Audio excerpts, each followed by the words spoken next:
Welcome back students to my physics channel, to my YouTube channel that is Physics Info.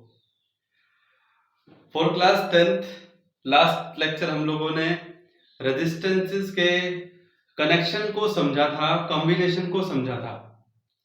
हम लोगों ने ये समझा था कि सीरीज कॉम्बिनेशन और पैरेलल कॉम्बिनेशन की जो शेप हमारे दिमाग में है उसको सर्किट के अंदर किसी और तरीके से, किसी और शेप में अगर सर्किट है लेकिन फिर भी वहां पे रेजिस्टेंस सीरीज और पैरेलल में है तो कैसे उसको समझना है, इसके बारे में मैंने आपको अपने लास्ट लेक्चर में बताया था। आज हम रेजिस्टेंस पर बेस्ड कुछ और प्रॉब्लम्स करेंगे ताकि हम अपने रेजिस्टेंसेस के सर्किट्स होते हैं जिनमें रेजिस्टेंसेस भी होते हैं और भी डिवाइसेस होते हैं, लेकिन अगर आप रेजिस्टेंसेस पर उस चीज को अगर आप अपने जो पकड़ है आपने उसकी अगर बना ली है तो आप आगे जो फर्दर सर्किट्स आएंगे फिर आप उनको जो सॉल्व इजीली कर सकेंगे। क्लियर? तो चलिए आज मैं आपको एक इलिस्ट्रेशन जो है कुछ एग्जांपल्स जो हैं रेजिस्टेंस के सीरीज और पैरेलल कॉम्बिनेशन पे बताता हूं। तो चलिए एक सिंपल क्वेश्चन से शुरुआत करते हैं।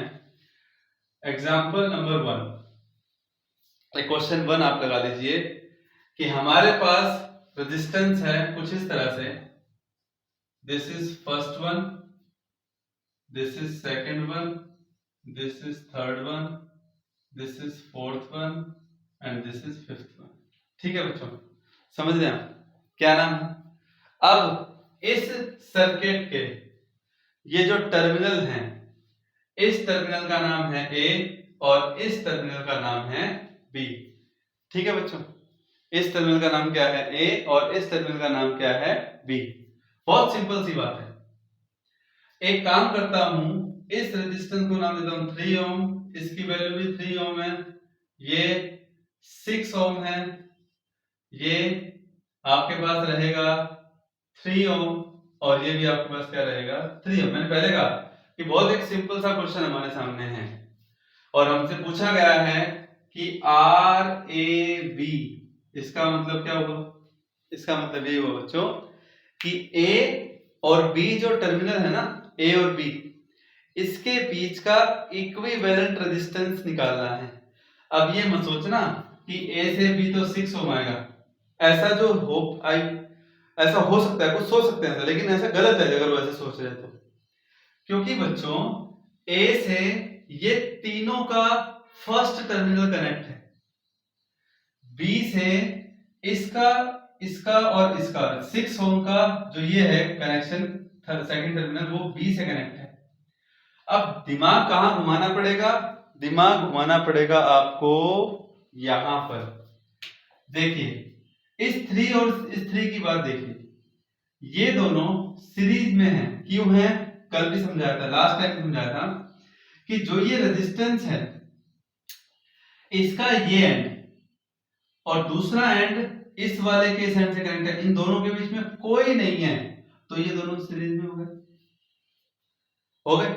इसी तरह से इस 3 ओम रेजिस्टेंस को देखिए, इसका दूसरा एंड ये रहा जो 3 ओम इस 3 ओम वाले के इस पहले एंड से कनेक्ट है और इन दोनों के बीच में और कोई कनेक्शन नहीं है, तो इसका मतलब ये दोनों भी क्या हुए?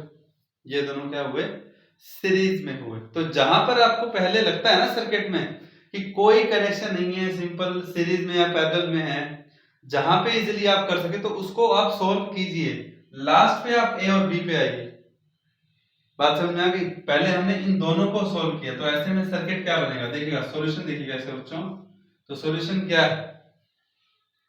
सॉल्यूशन के अंदर देखिएगा ये सर्किट कैसे चेंज हो जाएगा कि पॉइंट ए तो यही है और ये पॉइंट बी है, ये 6 ओम है। क्लियर? बात समझ में आ रही? फिर उसके बाद 3 और 3 ये भी सीरीज में है, तो आप इसको ऐसे शो कर सकते हैं, कोई दो राय नहीं कि दिस इज 6 ओम। सिमिलरली ये 3 और 3 6 ओम, तो आप इसको ऐसे शो कर सकते हैं। बात समझ में आ गई? तो अब आप बताइए कि तीनों के तीनों 6 6 और 6 ये कैसा कनेक्शन है? पैरेलल है। कैसा कनेक्शन? पैरेलल है। ठीक है ना। इन दोनों को मिला करके एक रेजिस्टेंस बना दिया, इन दोनों को मिला करके एक रेजिस्टेंस बना दिया। तो ऐसे में बच्चों तीनों पैरेलल हैं, तो आर ए बी फाइनली जो आंसर आएगा वो क्या आएगा, 1/6 3 टाइम्स करोगे या सिर्फ 6 डिवाइड बाय 3 कर दोगे। बताया था ना मैंने आपको R/N वाला फॉर्मूला, कि जब एक जैसे रेजिस्टेंसेस हो पैरेलल में कनेक्ट हो तो टोटल रेजिस्टेंस कैसे निकालते हैं, कि वो जो इक्वल है ना उनमें से एक किसी भी एक की वैल्यू डिवाइड बाय जितने वो रेजिस्टेंस हैं, तो 6/3। 3 क्यों, क्योंकि 1 2 3 रेजिस्टेंस हैं, 6 ओम, तीनों की वैल्यू 6 है हर एक की वैल्यू, तो that's why the answer is 2। ठीक है बच्चों, बात समझ में आ गई। ठीक है, चलिए बहुत बढ़िया। अब ये हो गया, इसमें क्वेश्चन समझ में आ गया। अब इस क्वेश्चन के अंदर मैं एक छोटा सा पार्ट ऐड कर रहा हूं। पैरेलल में क्या चीज डिवाइड होती है, कौन सी क्वांटिटी डिवाइड होती है, याद रखिएगा करंट डिवाइड होता है पैरेलल में। और सीरीज में कौन सी फिजिकल क्वांटिटी डिवाइड होती है, अगर आप पोटेंशियल अप्लाई करते हो तो पोटेंशियल विल बी डिवाइडेड। क्या डिवाइड होगा, potential will be divided. Is it okay और नॉट, बिल्कुल होना चाहिए। तो फर्स्ट क्वेश्चन समझ में आ गया, बिल्कुल सही। अब सेकंड क्वेश्चन इसी में बना रहा हूं मैं, ध्यान दीजिए। इसी क्वेश्चन से अब मैं सेकंड क्वेश्चन बनाऊंगा, प्लीज ध्यान से देखिएगा सिचुएशन को। ठीक है, अब मैं क्या कर रहा हूं, जो टर्मिनल ए है वहां से, उस टर्मिनल का नाम ए तो है ही, लेकिन एक वायर जो है वो अब हम यहां से दोनों के कनेक्शन में थोड़ा आगे बढ़ा रहे हैं। और इस एरो का मतलब शायद अब आप समझ रहे होंगे कि मैं क्या बताने जा रहा हूं। This arrow indicate the direction of flow of current, जो कि मैंने यहां पे लिया है 6 एम्पियर। कितना लिया है, 6 एम्पियर। ठीक है बच्चों, फर्स्ट क्वेश्चन समझ में आ गया था जिसमें हमसे क्या पूछा गया, आर ए बी। अब क्वेश्चन नंबर 2 के लिए फर्स्ट वाले में ही मैंने चेंज कर दिया है, आप इसको अलग से नोट कर लीजिएगा। क्या, कि मैंने 6 एम्पियर दिखाया है इसमें, कि ए टर्मिनल से 6 एम्पियर करंट जा रहा है। अब आपको पता है कि तीनों पैरेलल में हैं, करंट डिवाइड होगा, होगा कि नहीं होगा। अब क्वेश्चन है कितना कितना होगा, बताओ कितना कितना होगा। सोचो तो मैंने थोड़ा सा पॉज करके सोच लिया।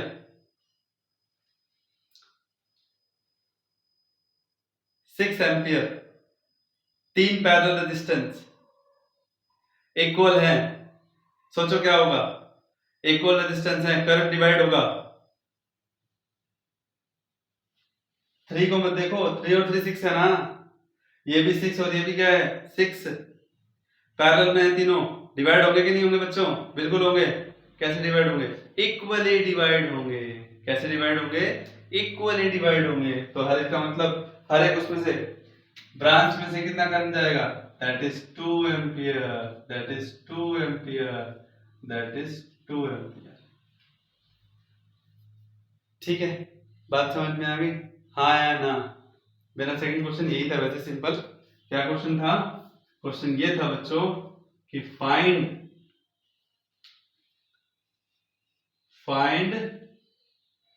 I3। अब ये 3 ये भी हो सकता है, ये भी हो सकता है। ठीक है, चलिए काम करते हैं अपनी तरफ से। तो आपका कंफ्यूजन दूर करने के लिए मैं यहाँ पे इस टर्मिनल को पॉइंट नाम देता हूँ C, इसको नाम देता हूँ D। तो मैंने पूछा IAC कितना होगा। ठीक है, मतलब A से C वाली जो साइड है उसमें कितना करंट जाएगा। दोनों सीरीज में है, 3 और 3 मिलाकर के 6 बनेगा, 6 और 6 जैसा कि हमने यहाँ देखा। तो करंट तीनों में इक्वली डिवाइड होगा, कोई नया रूल लगाने की जरूरत है नहीं। मैंने आपको बता रखा है कि जब एक जैसे रेजिस्टेंस हो, सेम रेजिस्टेंस हो, तो बच्चों क्या होगा, करंट इक्वली डिवाइड हो जाएगा। कोई लंबी चौड़ी कैलकुलेशन करने की जरूरत ही नहीं है, सिंपल है। ठीक है, अब आइए अगले स्टेप पे। तो क्वेश्चन क्या था, फाइंड आई ए सी, तो हमारा सॉल्यूशन भी हो गया हाथों हाथ। सॉल्यूशन क्या हो गया, सॉल्यूशन ये हो गया I A C is equal to 2 ampere. This is the solution, I A C is equal to 2 ampere. Now the question number 3,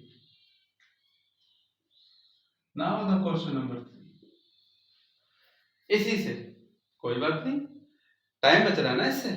question एक ही क्वेश्चन किस तरह से आ सकता है वो मैं आपको बता रहा हूं। अब मैंने क्या किया, ध्यान दें,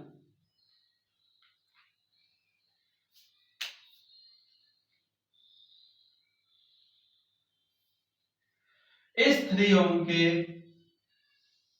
पैरेलल में क्या लगा दिया, वोल्ट मीटर। क्या लगा दिया, वोल्ट मीटर।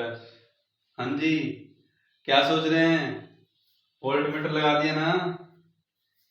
बताओ अब क्वेश्चन 3 क्या क्या है, फाइंड द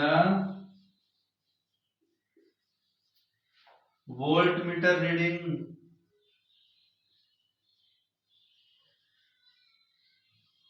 क्या क्वेश्चन है बच्चों, देखिएगा क्या पूछा गया है, find the volt meter reading. Confuse नहीं होना है, पहली बात तो ये, हर क्वेश्चन को अलग अलग रख के समझना है। अच्छी बात यह है कि हमें सबके क्वेश्चन, हम क्वेश्चन की सारी सिचुएशन जान चुके हैं कि कितना करंट हर ब्रांच में से जा रहा है, टोटल कितना जा रहा है, सबका रेजिस्टेंस कितना है, टोटल मिला करके हर एक ब्रांच का रेजिस्टेंस हम जानते हैं। तो कोई बात नहीं बच्चों, अब हमें वोल्ट मीटर रीडिंग बतानी है। वोल्ट मीटर रीडिंग का मतलब हमें वोल्टेज निकालना है। तो वो वोल्टेज क्या निकलेगा, वो वोल्टेज क्या होगा, क्या होगा बच्चों वो वोल्टेज।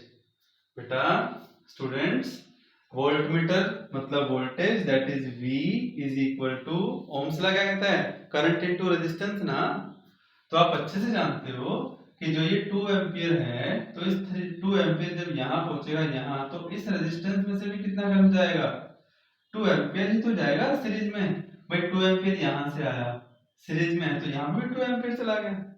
तो इसका मतलब इस 3 ओम में से करंट कितना, 2, और इसका रेजिस्टेंस कितना, 3। तो V equal to I R. समझ रहे हो ना, वोल्टेज निकालने के लिए कौन सा फॉर्मूला लगा रहा हूं, Ohm's law, V equal to I R. तो ऐसे में बच्चों क्या आएगा ये, that will be V equal to 6 volt. कोई दिक्कत नहीं, V इक्वल टू 6 वोल्ट। तो यानी कि 3 ओम के अक्रॉस जो ये वोल्ट मीटर लगा हुआ है, तो ये कितनी वोल्टेज, कितना पोटेंशियल डिफरेंस इस 3 ओम के अक्रॉस हमें शो करेगा, दैट विल बी 6 वोल्ट। ठीक है, आई होप कि आपको समझ में आ रहा होगा, बिल्कुल। और लास्ट बट नॉट लीस्ट, अब इसी क्वेश्चन, देखो कंफ्यूज मत होना, हर क्वेश्चन को अलग अलग करके समझना, ठीक है। हाँ, मैंने हर क्वेश्चन में डायग्राम, जब भी मैंने नया क्वेश्चन बनाया है तो मैंने बताया है, डायग्राम मैंने बाद में ऐड किया उसमें, जैसे वोल्ट मीटर मैंने बाद में ऐड किया, फिर मैंने 2 एम्पियर बाद में शो किया, ठीक है। तो बच्चों कंफ्यूज मत होना। अब क्वेश्चन नंबर 4 जो इसी से मैं बना रहा हूं, कोई बात नहीं, बना सकते हैं जी, कितने ही बना लो। क्वेश्चन 4 देखो बच्चों क्या होगा, क्वेश्चन 4 में ये पूछा गया कि फाइंड VAB क्वेश्चन मार्क। क्या मतलब, VAB का मतलब क्या, अभी तक हम RAB निकाल रहे थे फर्स्ट क्वेश्चन में। फर्स्ट क्वेश्चन में क्या था कि फाइंड RAB। अब लास्ट क्वेश्चन में क्या पूछ लिया, फाइंड VAB। इसका मीनिंग कि A से B आपने जितना पोटेंशियल डिफरेंस जो है अप्लाई कर रखा होगा, जिसकी वजह से करंट 6 एम्पियर आ रहा है, वो अपने को फाइंड आउट करना है। तो A ये रहा, B ये रहा, तो पूरा सर्किट शामिल हो गया A से B के बीच में, सारे के सारे रेजिस्टेंस आ गए, टोटल करंट आ गया, हो गया। कैसे करना है, वही ओम्स लॉ का यूज करके। किसका यूज करके, यूजिंग ओम्स लॉ।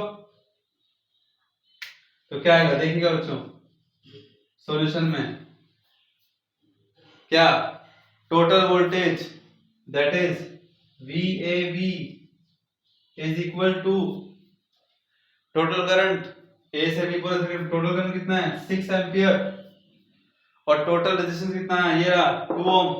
पूरे सर्किट का टोटल रेजिस्टेंस कितना आया था 2 ओम। तो इसका मतलब 6 × 2 कितना हो गया 12 वोल्ट। कितना हो गया 12 वोल्ट। इसका मतलब पूरे सर्किट में जो वोल्टेज अप्लाई की गई थी वो कितनी थी 12 वोल्ट। ठीक है, तो आपको समझ में आ गए होंगे, हर एक क्वेश्चन का मीनिंग आपको समझ में आया होगा। ठीक है बच्चों, कैसे एक ही क्वेश्चन से मैंने यहाँ पे 4 क्वेश्चन आपको करके दिखाए एक ही डायग्राम से। चारों में अलग अलग क्वांटिटी के बारे में पूछा गया, हमने बता दिया। ठीक है, चलिए अब हम देखते हैं नेक्स्ट क्वेश्चन। यस बच्चों, अब आइए नेक्स्ट क्वेश्चन पे।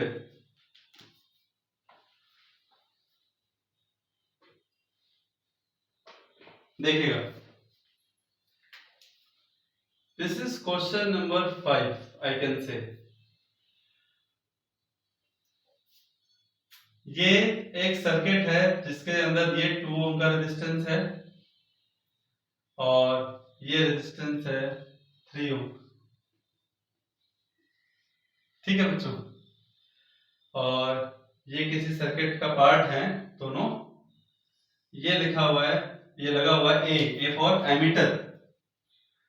एमीटर और रीडिंग एम्पियर में आएगी ना। अच्छा एक चीज एमीटर के बारे में बताता हूं मैं आपको। कहीं पर अगर एम स्मॉल और ए लिखा है ना तो वो है तो एमीटर पर वो मिली एमीटर है, मतलब जो उसकी रीडिंग आएगी ना वो मिली एम्पियर में आएगी। एमीटर तो है पर उसकी जो रीडिंग आएगी ना वो मिली एम्पियर में आएगी। मिली मतलब होता है 10⁻³ अगर सिंपल ए लिखा हुआ है तो एमीटर तो है ही है, लेकिन जो रीडिंग है वो एम्पियर में है। ठीक है बच्चों, तो ये एमीटर लगा हुआ है और ये सोर्स ऑफ पोटेंशियल है 6 वोल्ट और ये एक और रेजिस्टेंस है R। देख रहे आप, बात समझ में आ गई। ये सर्किट है आपके सामने, ठीक है, जिसके अंदर 2 ओम 3 ओम ये R रेजिस्टेंस है, ये एमीटर है, ये 6 वोल्ट है। ठीक है, चलिए अब क्वेश्चन क्या है उस पर आइए। सिचुएशन और क्वेश्चन क्या है, द रीडिंग ऑफ, समझ रहे ना आप बच्चों, ठीक है, the reading of an ammeter जो लगा हुआ है इज 2 एम्पियर, यानी कि जो एमीटर लगा हुआ है ना वो 2 एम्पियर रीडिंग शो कर रहा है। अब रीडिंग ऑफ एमीटर का मतलब क्या हुआ बच्चों, समझ रहे हो आप क्या होता है ना। अरे एम्पियर एमीटर का काम करंट की वैल्यू शो करना होता है ना, करंट कितना सर्किट में फ्लो कर रहा है। तो ठीक है, करंट पॉजिटिव से स्टार्ट होगा, यहां से सर्किट में जाएगा और फिर यहां से टोटल करंट आएगा तो 6 एम्पियर 2 एम्पियर है। ये मैंने कहा था ये एमीटर की रीडिंग है 2 एम्पियर। तो एमीटर क्या शो करता है, करंट ही तो बताता है सर्किट में कितना फ्लो कर रहा है। तो इट मींस करंट की वैल्यू इस सर्किट में जो करंट फ्लो कर रहा है दैट इज ऑफ 2 एम्पियर। ठीक है बच्चों, अब है ना बहुत सिंपल सा पॉइंट है, क्या पूछ रखा है इसमें। देखिए बच्चों, सर्किट समझ में आ गया, 6 वोल्ट दिया हुआ है, दोनों रेजिस्टेंस दे रखे हैं 2 और 3, करंट कितना फ्लो कर रहा है हमें इस लाइन से पता चली गया 2 एम्पियर है ना। हमें तो इस अननोन की वैल्यू निकालनी है यार की, इस R रेजिस्टेंस की वैल्यू निकालनी। क्या तरीका हमारे पास है, बहुत सिंपल है, मुश्किल नहीं है, सबसे बड़ी बात है कैसे। चलिए आइए इसके सॉल्यूशन पे आते हैं। यस,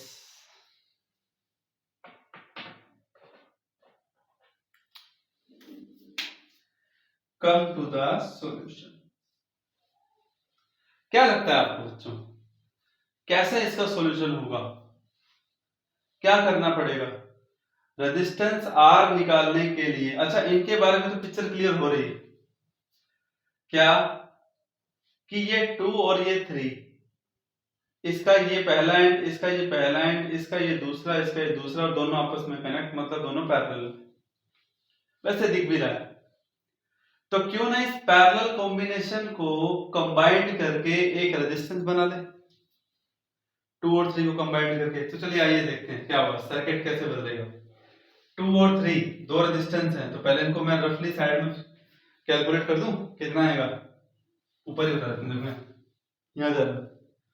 तो 2 मल्टीप्लाई 3 डिवाइड बाय 2 प्लस 3, कौन से वाला फॉर्मूला लगाया मैंने बच्चों, दो रेजिस्टेंस पैरेलल में कनेक्ट हो, कंबाइंड रेजिस्टेंस कितना होता है, R1 into R2 divided by R1 plus R2 होता है, ये करना है।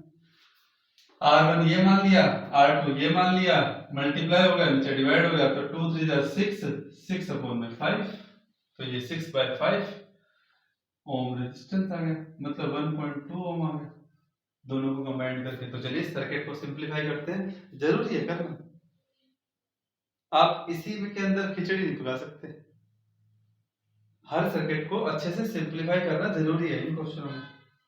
तो ये रेजिस्टेंस हो गया, दोनों को मिला करके कितना है इसकी वैल्यू 1.2 ओम, ठीक है। फिर उसके बाद ये resistance R as it is, ठीक है। फिर उसके बाद नेक्स्ट, फिर क्या एज इट इज सर्किट है, ये एमीटर है बच्चों, ठीक है ना, ये क्या होगा एमीटर हो गया, ये क्या होगा बैटरी होगी, ठीक है स्टूडेंट्स। और ये क्या होगा circuit complete, plus minus 6 volt 2 ampere current circuit में शो हो रहा है, कोई बात नहीं, थोड़ा सिंपलीफाई हुआ सर्किट, बिल्कुल हो गया। अब बताओ क्या करना चाहिए, आई होप आपको पता है क्या करना चाहिए। 3 से 2 पे आ गए, अरे आर ही तो नहीं पता, कोई बात नहीं, आर की टर्म्स में ही कंबाइंड कर दो, किसको 1.2 और आर को।